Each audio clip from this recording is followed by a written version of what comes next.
Kaya naman sa akin, Sister Kim, Pastor, nakakaya naman kasi nandun kami, hindi kami magdalo.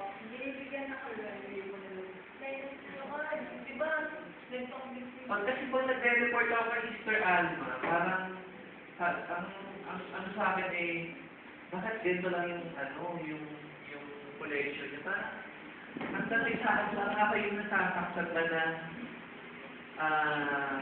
maliit lang yung collection natin. Which is, hindi niya kasi alam na pag Sunday, nagbibili din kayo doon. So, buti na naman na si Pastora Linda para magpaliwanag mo. Pero kung paano wala sa Pastora Linda, di wala na patay. So, mas maigi, na di sila rin mag-test na okay. Okay lang tayo. Kasama naman yun, sabi parang... Kasi kinabahan. Ang pilang naman yung ako. Ang point ko lang naman na yung sa report, sa financial report every week, mataas yung na natin yung collection.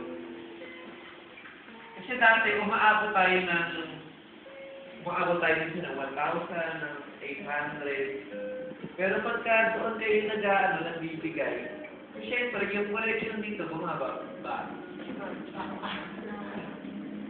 Ayun. So, konting paglilinaw. Ano yung video? Ayun. So, pwede kong kausapin muna ng mga yun. Okay.